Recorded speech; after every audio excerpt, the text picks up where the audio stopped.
All right, my name is D.Moss, and welcome to the last page. Today we have a very special guest. His name is James WooBear Lewis. If you're from around the New England or tri-state area, you've more than heard his name quite a few times. Um, Today we're going to talk with James Thames. I want to take a minute to say thank you for being here, and I'd like to give you a chance to say hello to everybody. Hello, everybody.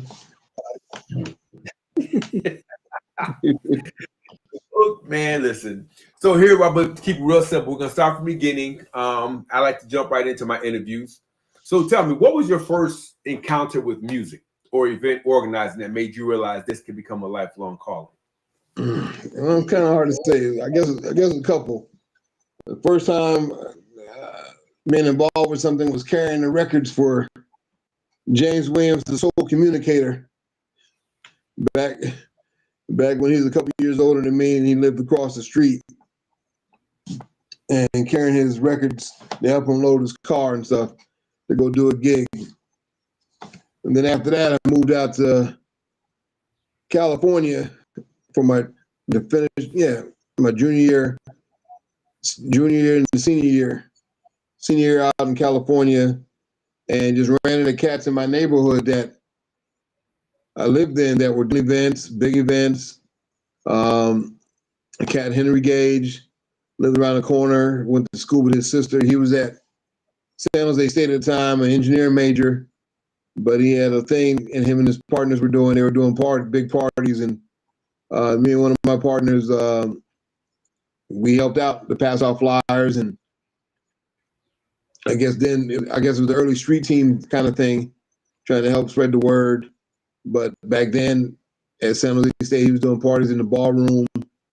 Star Wars was out. We bought Star Wars swords, put a stage in the middle of the room, big dance party, staging little fake fights on the stage, partying, and we just partied and had fun. It was definitely a different time. It was the late 80s, late 79, 80, early 80s.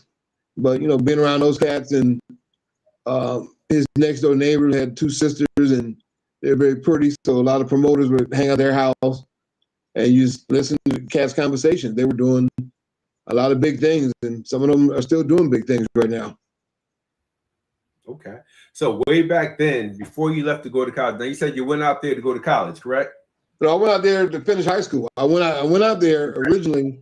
Me and my brother went out to visit our dad, because we had, he hadn't been a part of our life, since he and my mom divorced. I hadn't seen him, so he had reached out. Hey, do you guys want to come, spend some time in California? I'm like, what kid don't want to go to California? I live in Massachusetts. I'm like, what? Okay, free trip to California. We out. So me and my brother went out, and I decided to stay. So I finished high school out. I was in high school there. I was supposed to finish the whole year, but this is when my grades from at Springfield Tech, I probably would have been like a CB student. But there, when they did my stuff, they said, okay, you only need 2 classes to graduate. I'm like, what? Oh, wow. 2 classes? No more math, no more science, no more English? No, you don't need none of that. They had me down for typing, home ec, and stuff like that. Like, well, what 2 classes I need to graduate? Well, you need civics and American problems. Like, well, I never heard of that, but okay. Took those 2 classes, basically just using information from reading the newspaper in Springfield, and the things that Springfield was doing that they weren't doing in San Jose at that time. So, aced the classes, got out of school early, started going to junior college. Okay. From that, hanging out at San Jose State with the cats doing parties, and we started an organization just to throw parties at Evergreen, which is a community college, like Stick is. And we started an organization, and we threw a big picnic out on the grass. Oh, wow. So. See, I never knew all that. I knew you lived in California, but I'm like, okay. And I used to be like, okay, he doesn't sing, he doesn't play an instrument, but there's not a single live venue or, you know, DJ venue that happens without him knowing about it or being a part of it. So at what point did you really, really be like, yo, music is my thing? I think, like I said, with the soul communicator thing, carrying the records was cool. But Yep. being in California at that time and being around and seeing cats really doing big parties, you know, 1,000 people, that kind of stuff, concerts, and being around DJs that were doing major things, and actually be able to stop into Cameo, which was a commercial station back then, with I think Jay Jackson was there as a DJ. He's legendary now, but hanging out with Mark Duncan, who was a DJ for most of the Disconnection parties with Henry, and Joe Wyrick, who was hanging out at his house. He was another DJ, but he was also a high jumper. I went to school with his sister. I mean, that neighborhood, man, is being around a middle-class neighborhood of folks that were on the right track doing stuff, which was totally different than, not to say that Springfield was bad, but that neighborhood was, it was just different, man. Everybody, all the parents were working, doing stuff. And so just seeing that, and, you know, one of my friends was in the youth NAACP, and then they got me involved with stuff, and, you know, working with him, going up to Oakland to march and protest and all these kind of things. You know, you start thinking, wow, man, these guys are out here really doing some stuff, you know, because I didn't know about that when I was in Springfield. So, but everybody there was involved. Music was the unifying thing between all of those. Mark Duncan now, he and his sister, they own a golf course. Wow. In Northern California. He sells a lot of real estate, but he still DJs in those parties at his old house on the weekends, you know, just in the neighborhood, just doing stuff. So, and then Tony Alexander, who was my friend that was in the NAACP, he worked at a record store. So he got me a job at the record store. So being at the music shack, hanging out, and just being around folks that did music. And one of my best friends that from the high school, because I wasn't in high school that long. I was only in there by December. I was out of high school. I was working a day full-time job and going to community college. So my boy Maurice joined the band, and I was out hanging out with them. They were musicians, you know. So I just hung out with musicians, listen and watch and observe, and say, hey, these are things I like, and you know. So it was, and then still to this day, you still listen, read the magazines of stuff. Well, now you don't get the magazines, but back then you bought all the magazines to read, and you know, listen to cats at the college radio stations back then. And when I came back, I think I moved back to Massachusetts in '82 when my brother graduated from high school, and I decided to stay. Okay. But I still kept in contact with my friends in California because my eyes have been open to see stuff. That cats were doing big things, and you know, one of those cats, Jeff Flanagan, is still doing stuff now. I think he has the biggest black film distribution in the country. Oh wow! You know, so you still see these names pop up from cats that were in the neighborhoods. So that kind of drives you to say, okay, I need to do something, or I want to do something to be like them. Whether you make it or not, it still gives you that drive to be a part of something and to realize that, you know, everything is a team effort, and you want to be part of a collective. Okay, that's dope. So, all right, so that explains a whole lot in terms of the cultural movement that you kind of helped to spur. We'll talk about. We'll get to that part. Now, in terms of your background, you did quite a few things yourself outside of the work that you did, you know, just helping out or getting involved down in Cali. You spent time working as an A&R rep for some major record labels. Am I wrong? Well, I wasn't an A&R rep, but I was more of a lifestyle marketing street team. And if you came across somebody, you know, you could tell people, hey, you know, this person is this. You know, you ran across somebody, those kind of things. But me and Ross mostly did lifestyle marketing team, and a lot of that was from being music director at TCC and doing the little club parties and DJing at AIC and SCB, where you met some reps and you did some things, and having those folks give you ideas of what you could do, and there's so many people that put you on different paths. There was Hakeem, who went to AIC, whose family owned a record store in Boston, but he worked at a distribution company. And in Springfield, I also worked at the record stores, Music Center, Main Music. So you meet folks, you meet DJs, you meet artists, and you're doing lifestyle marketing for or giving or more like consulting for like Mike Gagney, who was then the booking guy for the Civic Center back then, and then he went to Riverside, and so he would come in the store and say, well, who do you think will work? I said, oh no, I think you need to do, you got this young kid Usher, you need to grab him. I think young kids will like him, and so right. People taking your opinion on stuff and saying okay, and going with it. Then you see it be successful. You're like, oh, okay, well, this is a good thing. And hanging out with Joe Guz, and just being in places, barbershops and stuff where you hear the conversations. Okay, and just kind of keeping your pulse on the energy of the community and keeping your pulse on the streets, as they say. Right. Okay, so let's go back to Stick. How long have you? For those who don't know, James is a very popular radio personality on 90.7. Yeah, I know what I know. It's like when I'm, let me say, 90.7 WTCC in Springfield, Mass. So I remember being out in places. I'd be out with Ty, somebody in Brooklyn, or just be in places, and folks who know me know that on the side I do my promoting, and people be like, oh, WooBear? And at the time I didn't know who WooBear was, but I knew who James Lewis was. And I'm like, James, yeah, from the radio station. People would know you everywhere I went. So when you say, yeah, I wasn't that popular, we all know you're a humble dude. How long have you been with 90.7? And I don't know, just talk about the experience of that as a radio personality / DJ. Well,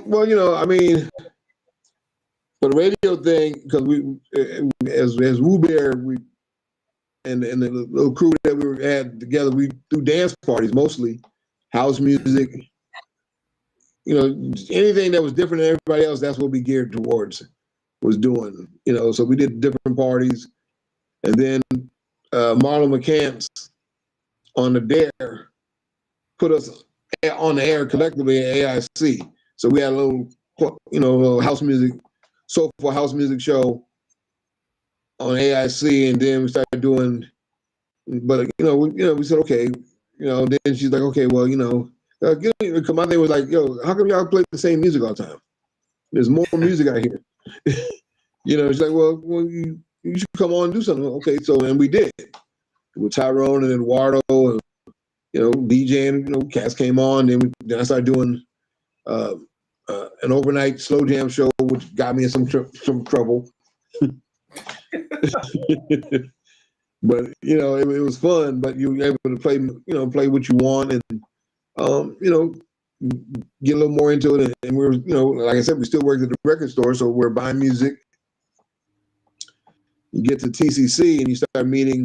I've been at TCC now probably close to 30 years now, something like that.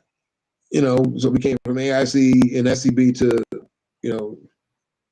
actually folks brought us over there to come to TCC. So I was content at AIC and SCB, Right. But we got into TCC through the jazz department, because I also play jazz, and I was like, well, you have to play jazz. Like, well, I play jazz. I'm cool. So coming in through jazz, and then getting worked into the Black Spectrum urban programming. Some people wanted us there, some people didn't. Because me and Marlo came over together. So I didn't know that she had been there as long as you had. Yeah, she had about the same amount of time, and Marlo was doing stuff with Mingo and her cousin when they were doing the stuff down in Riverfront Park, and we'd just help out or whatever. And then WooBear, we did party, the Midnight Madness parties at the Panache and Gym Night Madness down at the New England Health and Racket Club, and stuff at SAS.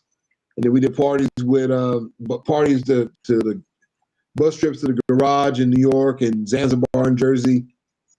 So you had a kind of little kind of like a cult following of folks from Hartford and Springfield. You put them all on the bus and they're hanging out. So it was fun times. Then after we would drive to New York sometimes to go to the garage, and then when the club closed, or 10 o'clock in the morning, 12 o'clock in the afternoon, we'd go to the record store, buy the records we heard that night, and come back and play them. When we could. So I mean, it was just young cats having good times and just having fun. We still try to have fun now, and being at TCC and record stores, you start meeting the retail reps, and then when you start saying, well, what can I do to get known more? What can I do to help the station and the market grow more? You start becoming music directors and stuff like that, and start doing charts and playlists and those kind of things. And then, back now they don't really have it, but back then you had urban college reps. So they'd reach out for your college station, make sure that you got service. And, they'll take the trips to New York, to Boston, to the branches. And luckily back then, like Mike Anderson was from TCC, but he was going to college in Boston, and Don Wilkinson, same thing. They were college reps, so they look out for the home team. And Hakeem had worked at PG. He was a college rep, and then he, when they invite you to come down to the office, it's like a kid in a candy store. It's like, look at all this music here. What y'all gonna do with all this? Oh, grab what you want. Oh, okay, well, you don't want to tell me that because I got my car. We good.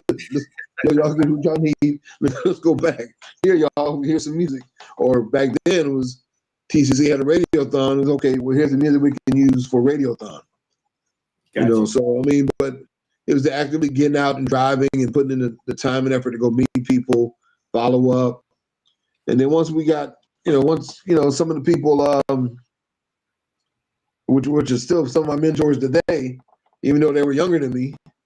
They were still my mentors because they were in the game. Whereas for TCC, it's a community college, but there's really no college students there. And so, it's older folks, but, you get to know these college reps, and then now all of them are VPs or presidents of their own stuff. So they're being mentors to you, and then they move up and start saying, hey, we're doing lifestyle. You're telling them about what's going on in your market. They're like, well, maybe you should do street team. Like, okay, well, what's that? Well, we just need you to go out and pass out flyers and find DJs and find hot spots and get people's opinion. Okay, well, we'll try that. So that kind of how it went, but because we weren't doing a lot of parties, so it was just a little different focus. Okay. Wow. All right, so that's the background. That's WooBear, the beginning, the birth. Now, there's a section I like to call building community through culture. I mean, there are some folks who, will say, well, who's James Lewis? Oh, he's a cultural organizer. He helps to organize a lot of stuff in the community. How do you define that role? What does, being involved in the community mean to you personally? I mean, it is, for me, I think there's more community organizations that are trying stuff, whether it was the MLK Pep Squad or any other youth organization that was going on, or somebody would say, hey, we're trying to do this, and say, okay, well, this is what we can do. Here's my suggestion or whatever. Or, here's somebody that of like mind, y'all may want to combine up and do something together, to get stuff going. And sometimes you might meet folks outside your market to get them to see the picture of what you're doing. But I think a lot of that came from being with Tony Alexander in California with the NAACP youth and doing those kind of things. Because actually, when I was in California, we went to the national convention with NAACP, and I met folks from Springfield. They were on the youth council for NAACP, So when I moved back, it's like, okay, let me reach out to them and see what we can do or what I can help them with. So which B.O. Quinn and Paula Williams and a few other folks, and Sophie Jeffries moving down in Miami. Hearing somebody from Springfield, you down here in Miami, really? Okay. So you're like, whoa. Yeah, so you're always curious. Oh, okay, well, dang, Springfield folks are moving around, which is kind of like this. You're in Atlanta. Look how many people in Springfield are down that way, or back home in Georgia because their parents and cousins down there. Because we had went to Georgia every year because we were sent down south. Okay, we need to go see how you can live in the country and do all those kind of things. Look, okay, well, can we go back home now? Can I get back to Reed Village?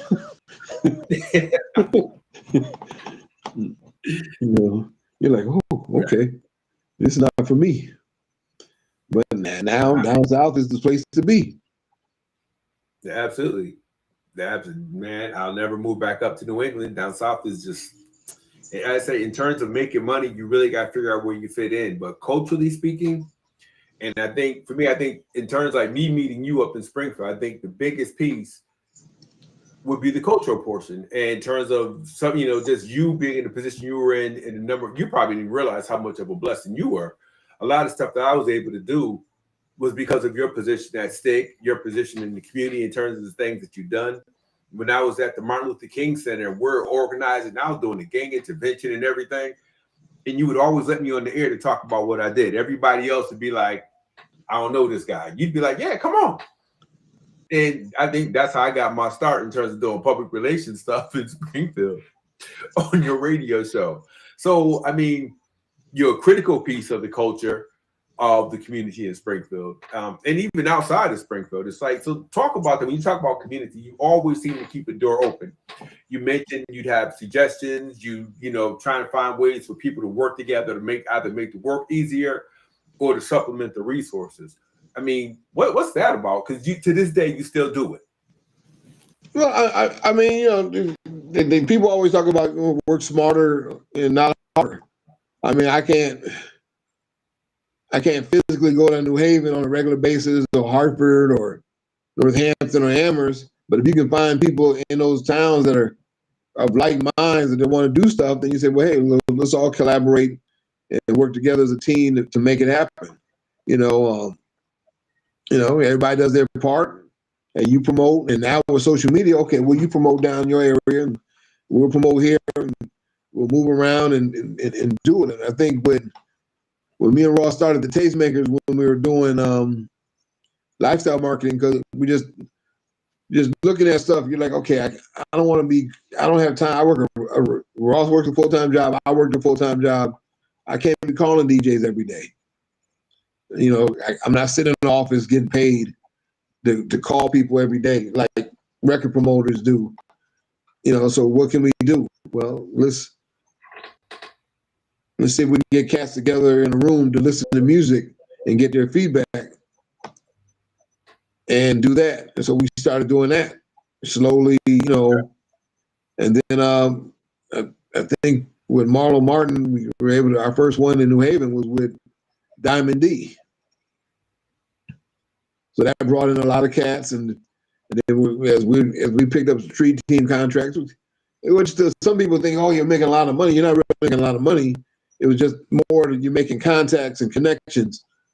And if you build your relationships and don't burn those bridges, you can always, cross back over, because the cats will remember cats that they looked out for. And then also, when we're on the street team conference calls, we're listening to what everybody else is doing around the country. And it would one company, when you did your report, they put all the reports together, and we'll be able to see everybody else's report and what they did. Oh, that's a good idea. Okay. All right, that's a good idea. Okay, let's take a little bit of this, let's take a little bit of that, and let's do this. So doing the Tastemakers helped us out, because that means me and Ross didn't have to call people all the time. We can reach out to people, meet you face to face, fill out the form, get all your information, get your But opinions on the even, record and move forward. but even in terms of like you working with other people to get your stuff done, even like if you're not involved in a project, if I said, yo, James, I'm working on, even me coming down here, you're still like finding ways to provide me with resources to do the things that I was doing up in Springfield. You know what I mean? So it's kind of like for some people, that's like it's intentional and they want something out of it. But when you seem to do it, you just do it just because, just to be helping people out. So it's like, is your family like that? Where'd you get that whole? I don't know. It's like you're always giving. You never come back and say, "Hey, you owe me a favor because I got you started." Or if I started naming some of the more popular DJs up in New England, period, to find out that a lot of them actually kind of got their start working with you. So some have, and some came through the Tastemaker stuff.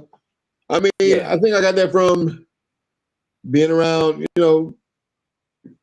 like-minded folks when I was in California, because that's what they did. I mean, everybody was helping everybody. Yeah, in some cases they were rivals, but they would still do stuff together because it benefited both of them. And our thing was like, hey man, we need to do the same thing and realize that if you put out good karma, hopefully it's gonna come back to you. And just being when I moved to California, I came out there, I was like, man, I'm a new kid at a new high school.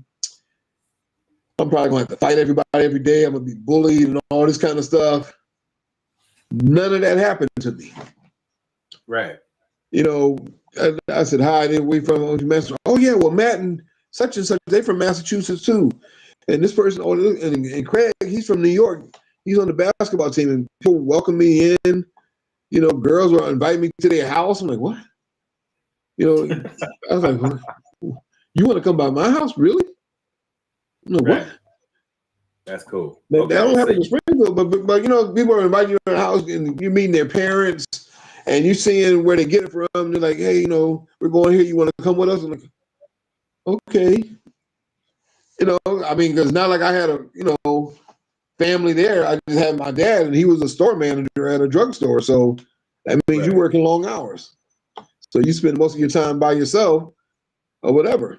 So running into these people that were willing to share and show me around and take me places, and you kind of want to. This is the right thing to do. I think that's why most of those cats in California I still keep in contact with. I mean, there's women that I've met in clubs dancing that we're still friends to this day. Right. Call each other sister and brother. So that really impacted the work that you've done throughout the last 30, 40 years in Springfield in a major way. Yeah, I think so. And then also with meeting all these folks in the record industry that were looking out. That were, like I said, I had a lot of mentors that would have conversations. That was back when record people called you up and they were trying to get you to play their record and all those kind of things, which was cool. But you had conversation about what they going on today, and people gave you suggestions. Or I talked to a friend that she worked at Def Jam. She was a college rep, and then she ended up being a VP of marketing.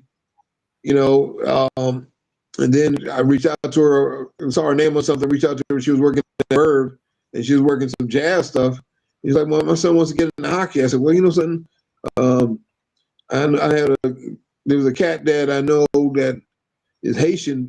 He lived in Boston. He's in Providence now. He was a hockey coach and played hockey. He's a black guy. He's like, really? I said, yeah. And then I told my brother, and he's like, oh no. Well, this other guy, he went such and such, and he works in the NFL right now. So okay, if this kid is really serious, we'll try to figure out a way to help him. So I'm like, she's like, really? I'm like, yeah. So when she's the one that put me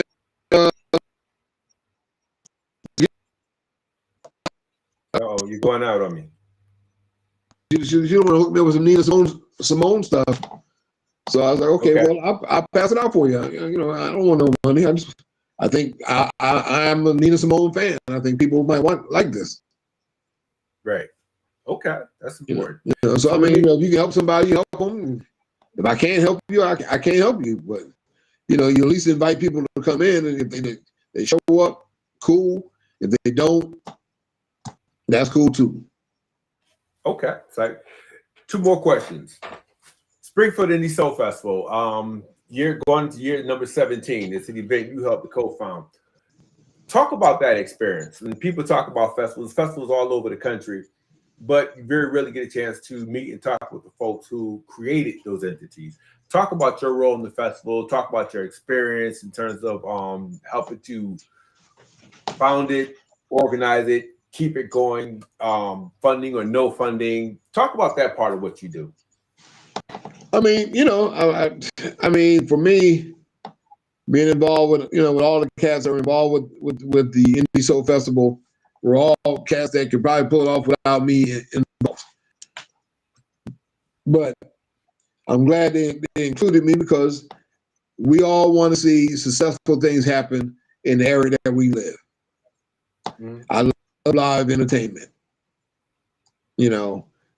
and being a part of live entertainment stuff that comes through the town. You want to see it, and you want to see your labor's work from all the other micro events that we were involved in, whether it was gumbo, whether it was organic soul or poetry events or meet and greets, whatever it may be.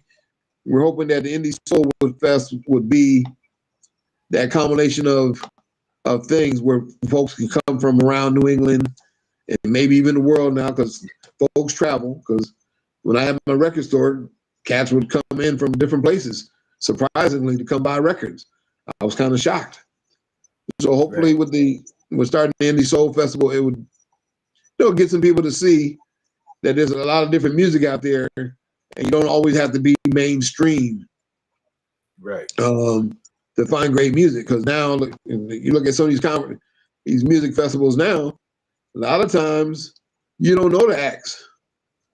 You're going because you want to support the festival and the event. I mean, I look at Black Eye, what's the Tank and the Bangers? They played Greenfield for a couple years.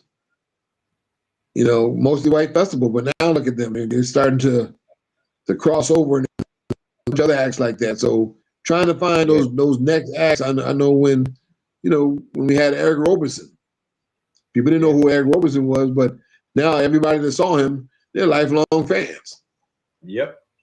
Eric comes in the area now. He's been back. I think he did something a couple of years ago in the area. But those are the kind of things that you want to find those next artists and find folks that are like-minded that want to see something different. I know a lot of people are like, oh well, you gotta do like Harper Jazz and do this. It's gotta be free, and like every festival can't be free. Right. I mean, for different reasons. Some stuff is funded by the city. Some stuff is funded by the state. Some people have big political connections that can get money to fund their projects. And Indie Soul was the key word there was indie. It's independent. So that means that there might be a fee there. If we just said it was the Soul Festival, maybe there'd been more money. But when you say indie, you're looking at developing indie artists, and you look at some of the artists that have been through that have gone on to be major names. That they're not like, I don't want to use his name because I'm anti him, but there's artists out there that got big names. Because he's doing a stadium tour now, so right. So he'll be, he's selling out big stadium tours. And he's a small kid from Virginia, so anything is possible for any of these artists. But folks get a chance to meet some artists up close, talk to them, meet them, and become fans. Yep. Okay. So let me ask you this. I think you've already talked about it, but mentorship and legacy over the years. You've mentored up-and-coming promoters, cultural leaders. What qualities do you look for in someone when deciding whether or not you want to mentor them? I think for me is whatever people saw in me is, somebody that wants to see things grow. Somebody that's going to work. A lot of times you see cats, they want money. Just like, athletes. The ones that work hard when you don't see them, they're not partying, they're working, they're growing their network, they're trying to be students of the game and all those kind of things. You're like, okay, I want to be surrounded by cats like that, as opposed to cats that are like waiting. Well, if I give you this $5, man, will you go do that for me? You know, they want stuff done, but then want to reap all the benefits. But when something goes bad, they disappear.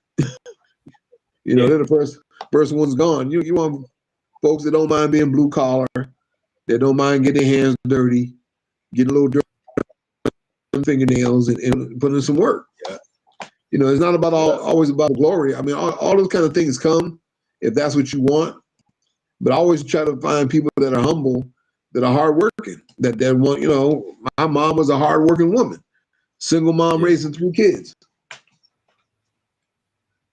You know, you know, everybody had public assistance, but I don't want that. I want to work, work the hours and put in the time. And, you know, you just want to find good people in hopes that they all grow and do some. And we've been, everybody that's been around, me and Ross and Tyrone and Eduardo and Ricky and Kermit over the years, you know, and all the other folks that have been involved and have been so far people that want to work and grow and do some things. And, you know, sometimes you have falling out, you know, you get back together, you know, realize the big picture is like, yo, man, we had some fun. You know, we did some things and could do some things that other folks didn't do. Okay. I asked and got my answer. Looking back on your 40+ year journey, what accomplishments are you most proud of? And what still excites you about the work that you still do today? I think my most accomplished thing that I've gotten out of these years are my 2 kids, Winston and Lena. Okay. That, you know, Lena helps me now with the urban influencer stuff that I do, you know, just because she has no interest in it. She's a great organizer, does all that stuff. Like, and my kids are into different music than me, so I'm like, okay, well, yeah, because you be going left field sometimes. Like, yeah, I know. Well, you know, somebody's got to take a chance, and who knows, down the road you might like it. You know, sometimes you just got to hear it at the right time, right place. I think just the longevity of just be around to be somewhat consistent, like a Don Felton and some of the cats that I've known and around, and you and Keaton and Doc Martin, you know, folks that, you know, done stuff with, you know, that are still doing stuff, and you're just like, hey, you know, legacy. I don't know what my legacy would be. I mean, you know, I know I passed by this morning. I passed by the Wall of Fame over by the Panache, since we used to do big parties at the Panache back in the day. You're like, okay, well, what's the qualification to be on the Wall of Fame? Right. You know, who else gonna get up there? You know, so I don't know. I just want to be known for that. He tried his best to help people out. Okay. Didn't try to cheat you. You know, because sometimes you help people, but they don't know you helped them. You know, because I know back in the day, when me and Ross were doing street team, everybody wanted to do street team. It's like, how many street teams you gonna have in Springfield? Springfield is only so big, and you're trying to get sales, and Springfield's only going to sell so much, and a lot of, you know, and you need to have real record stores where they can have sound scan numbers and those kind of things, the technical things, you know. But if you're a club promoter, you don't worry about that. You're actually cultivating the market even more, and that's what we were trying to tell cats back in the day. When we want to do the street team thing, like, you are the street team, but you're doing it for yourself. You're making more money. The street team, you're getting paid a little bit of money to do a lot of work, but you're making some connections. But you make the same connections as a promoter.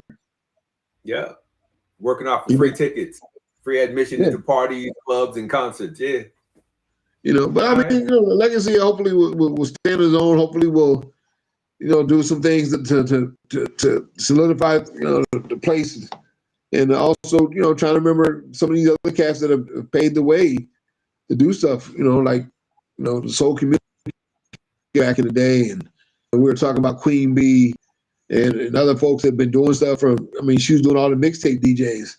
I mean, I didn't keep up with all that. I mean, I had George that came up with the mixtapes and the underground stuff when he was in the back of my record store, and he also worked at the music center. But now he's still doing stuff, and I like to see the stuff that DJ Stress is doing.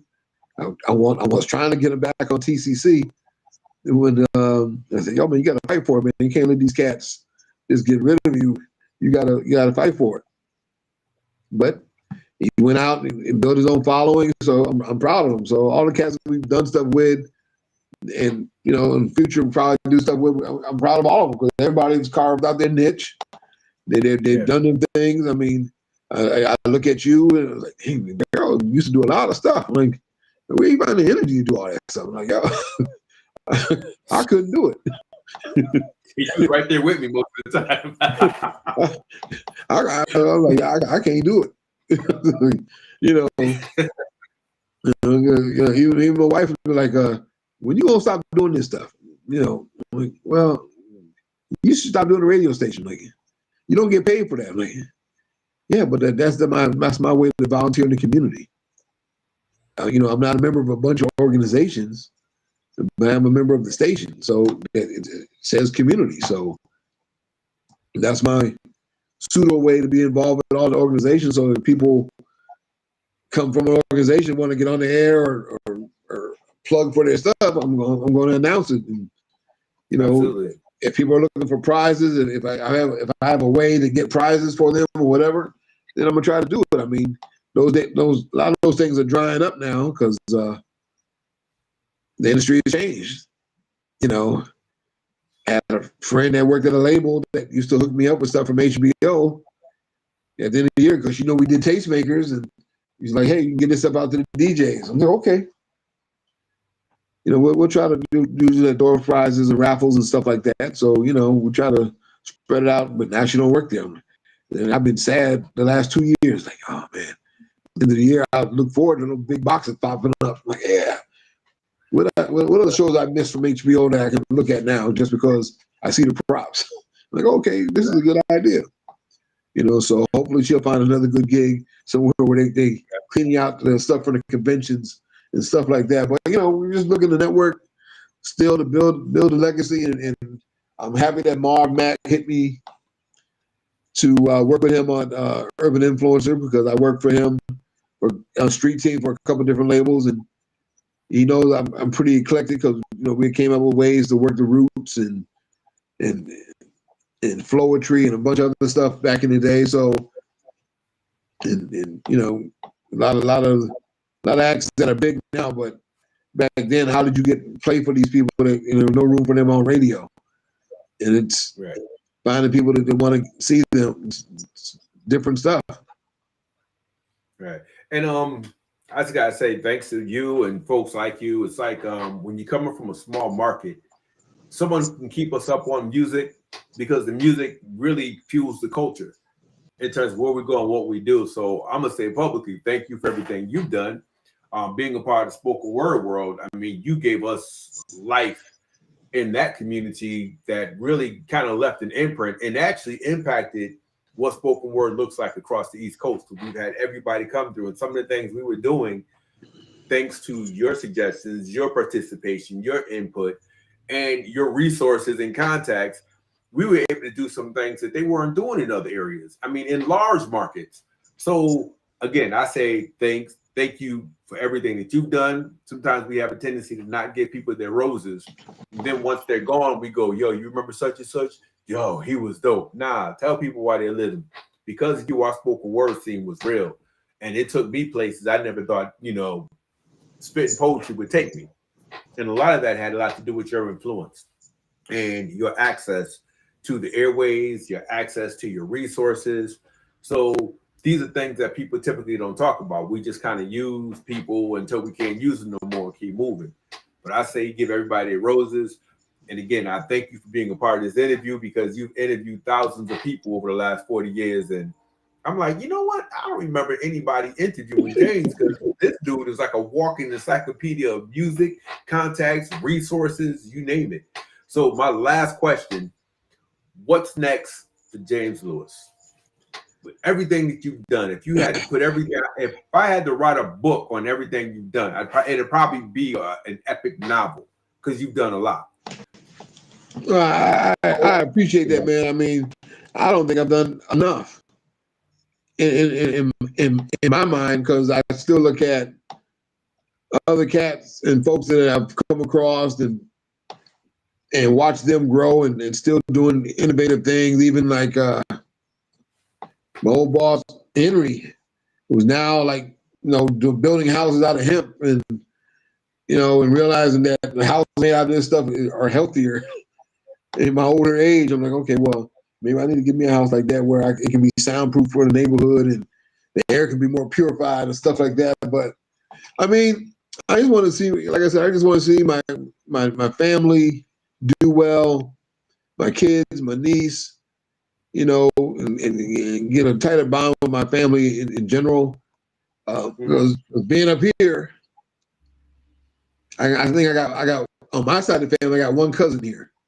Everybody's down in Georgia, Florida, Virginia, stuff like that. So, technically I should be down south. But we're here, and my brother's kids, they're on the East Coast and they're out of Texas. So you're here to try to be support for them too. But, I mean, I think right now is to see how well my kids do and how their kids do. Hopefully I'm around long enough to see them have kids. Don't have no kids in the next 3 years, okay? I ain't that ready yet, but I just, I mean, that question is so hard, man. I do want to accomplish some things. I do want to win. You kind of want to see another successful tour. I know we're trying to bring Organic Soul back. I kind of like to see that really explode and see. I guess the biggest thing is to see people copycat stuff. That's kind of when you're on the right track. So I want to come up with some stuff with some people that I like. Let's create some things that people are going to copycat. They might try to change the name, but it's the same thing. Same thing.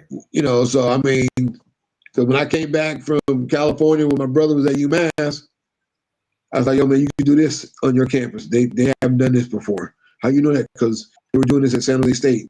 I got the pictures and the flyers. We'll do it. So I know things can be repurposed. I mean, because I mean, I looked at him helping start the charter up at UMass for Iota Phi Theta, and I would just give, hey, let's do a step show. Cats, some hated it, some loved it. So just being a part of and finding some young folks that want to work and learn and are willing. I mean, because like I told somebody, I'm learning on the Monday night calls that we do on the Zoom. I learn stuff every Monday night that I don't know. Right. I don't know everything, but there's cats on there, and we finally found a mix of people that are willing to share and not be a gatekeeper. And I never want to be known as a gatekeeper. Here's the key. Y'all open the gate and go ahead.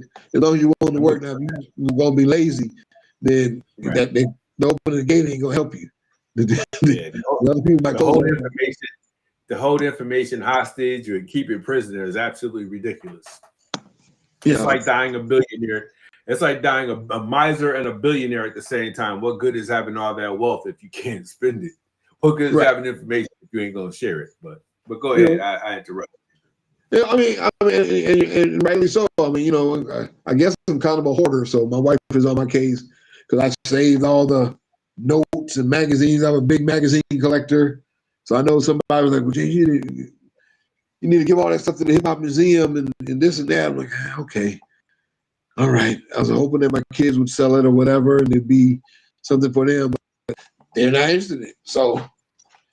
We're trying to get that. I mean, right now I'm looking for the next generation of people that we can work with, man. The next young cats or whoever. I think that's part of the legacy. Finding the next folks, because I've reached out to my son's friends that were supposed to be working in film and being creative. Like, hey, all right, you going down to Florida? Okay, well, I know somebody down in that school you're going to. He's a professor. just reach out to me. Tony Bass knows somebody down there too that got a Grammy Award and is looking for people to work in his label. And then these people when these kids don't reach back out, I'm like, yo. They gotta want it. I mean, you can't. Most people expect things that, you know, these old folks holding on to stuff. Nah, they want you to knock on the door, have a conversation before you pass it on. You don't just throw the baton. You got to show that you want it. You have to prove your work. Yeah. But I'm running out of time, so I got to conclude this. And what I want to say, I do have an idea, a closing idea for you. I'm gonna throw it out there. Being that you do have all that stuff, all that memorabilia. I mean, just anything referencing the 80s and 90s, you have it, from albums to posters. I'm going to suggest, and I'm going to talk to Sam Bradley, we do an exhibit at the Pa Musa Museum on the day of Organic Soul. Okay. All right. I think it's kind of dope to bring out some of those posters and just having it. It's a museum, so they need art, they need exhibit stuff, and you got things to exhibit. But we could talk about that off air. Is that cool with you? Yeah, well, yeah, I mean, it's cool. I mean, there's other cats that probably got some stuff too, so you know, that might be cool. Like I said, you know, maybe some of I can get magazines, because I got to talk to Tim Bisa, because I'm like, you know, because people that, you know, like yourself, they do articles and print stuff. And it's funny that some of the people that I've talked to back from like when what was the magazine? There's been so many hip hop magazines over the years that you get, but personally, you know, I never saw that article. I wrote it, but I never saw it. I never got a copy of the magazine to get it. I'm like, really? But you work for them? Yeah, but they never gave me a copy. I'm like, wow, okay. I'm like, I'm just shocked that doesn't happen. So I admire you and Tony Bass for having the wherewithal to still. Well, I think Tony still prints up his magazine once a quarter or whatever, and Cat's doing it digital. I mean, because that's where I got most of my reading was from reading comic books and reading magazines. Same. You know, now it's a lost art. My kids are like, magazine. I'm like, okay. If I can't scroll it, I can't. I won't know it. I got you. Yeah. I got to read it and be able to go sit down and come back to it or whatever. It's like reading books, but you know. So yeah, man, that's something. Actually, that's something different. So, cause I was trying to get rid of some of the posters to sell and get rid of. But yeah, I mean, there's probably some things there for sure. My wife would love to see. Don't let me die, because she'll say, "Hey, come take everything." Oh, I'll just charge you for the shelves. I'm pulling up with a truck to grab the albums. I'm getting there before KLS and everybody else. Well, KLS probably got more records than me. Shoot, the person I'm worried about is Mark Reinhardt. He got the most stuff because he's still buying stuff. Like, hey man, he's buying the imports. I got to get Mark on the show at some point. But hey, that's my time. I got another interview coming up, James. I want to say thank you so much for coming on and indulging me. I appreciate you giving me the time to do the interview with you, because we know it's hard to get you to sit down long enough to do an interview. So thank you so much. Well, thank you, sir, man. You're the first person to ask me to be interviewed. So, I mean, Tangent on them always asking me to interview somebody else. So I don't ever really put no thought into it. Like, yeah, you know, I'm just an old guy with gray, needs to take a shave or something. Nah, yeah, dude. So with that being said, for all of our viewers, once this goes live, James WooBear Lewis reminds us that culture is not just what we consume, it's what we build, what we nurture, and what we leave behind. For more than 4 decades, he has not only played the records, he's also helped to write the story. And through his vision, his mentorship, his dedication to communities ensured that soul in all this forms continues to thrive. James, thank you for joining us, and thank you for showing us what it means to lead with your heart. And until next time, I'm D.Moss, and this has been The Last Page. Thank you, everybody. Toodles.